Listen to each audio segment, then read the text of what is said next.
Halo, selamat datang di video ini. Coba deh, kamu tarik napas pelan-pelan dan hembuskan secara perlahan. Kita hidup di dunia yang serba cepat. Semua hal serasa harus selesai sekarang juga. Harus cepat, harus produktif setiap waktu. Tapi pernah nggak sih kamu ngerasa capek banget? Kayak hidup ini ngebut terus tanpa jeda. Nah, hari ini kita mau ngobrolin sesuatu yang berbeda, sesuatu yang justru ngajak kita untuk pelan-pelan aja. Namanya slow living. Slow living bukan berarti hidup jadi lamban atau males-malesan. Bukan juga berarti kita berhenti kerja atau kabur dari tanggung jawab. Slow living itu tentang menyadari ritme hidup kita sendiri. Tentang memilih kualitas bukan kuantitas. Tentang mengambil waktu untuk benar-benar menikmati apa yang sedang kita lakukan, entah itu minum kopi di pagi hari, ngobrol sama keluarga, atau jalan kaki sore-sore sambil dengerin lagu favorit kita. Intinya, slow living ngajak kita untuk hidup dengan kesadaran penuh, bukan sekedar menjalani rutinitas kayak robot. Jujur aja, hidup di era sekarang tuh melelahkan sekali. Bangun pagi buru-buru, sarapan secepat kilat, kerja seharian, pulang udah capek, scroll HP sampai lupa waktu, lalu tidur, terus besoknya ngulang lagi deh.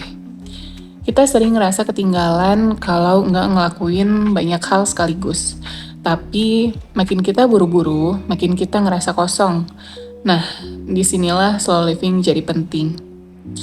Dengan hidup lebih pelan, kita bisa ngerasain apa itu bahagia itu sederhana. Kita bisa ngebangun koneksi yang lebih tulus sama diri sendiri dan juga orang lain. Dan yang paling penting, kita jadi lebih hadir dalam hidup kita sendiri. Gaya hidup slow living itu nggak punya aturan baku. Tapi biasanya orang yang menerapkan slow living tuh punya pola-pola kayak gini. Yang pertama, nggak multitasking terus-terusan. Mereka fokus ngerjain satu hal dalam satu waktu. Karena percaya kualitas itu lebih penting daripada kuantitas. Yang kedua, punya waktu untuk istirahat dan refleksi.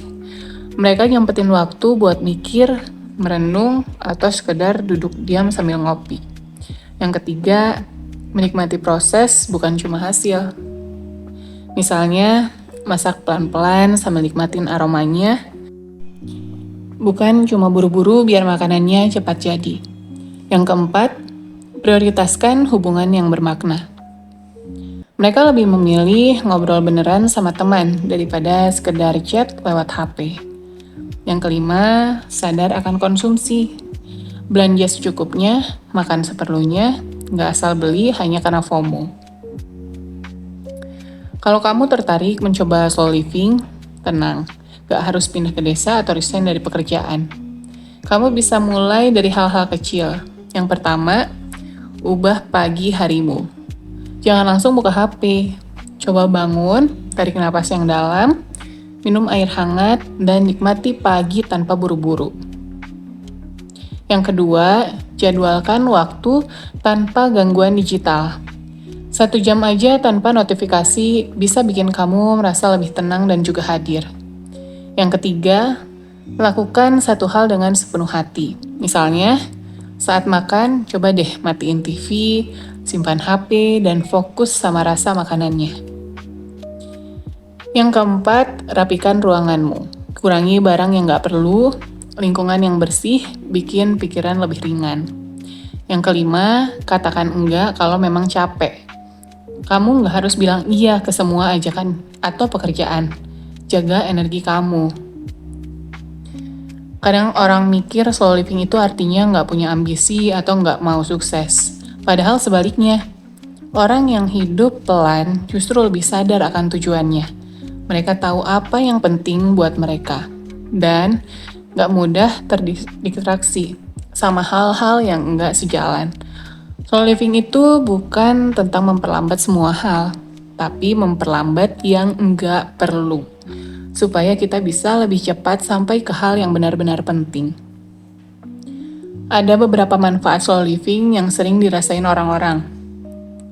jadi lebih tenang, pikiran lebih jernih, hubungan lebih dalam, fokus lebih tajam, dan kebahagiaan yang lebih nyata. Kamu jadi nggak mudah stres karena kamu tahu cara kasih waktu untuk diri sendiri. Jadi sekarang coba tanya ke diri sendiri, apa yang bisa aku pelankan hari ini? Supaya aku bisa menikmati hidup lebih dalam. Ingat, hidup itu bukan perlombaan, nggak harus cepat-cepat sampai. Kalau ternyata kita lupa nikmatin perjalanannya. Yuk hidup lebih pelan dan bahagia lebih dalam. Sampai ketemu di video selanjutnya, jangan lupa ambil napas dan hidup dengan tenang.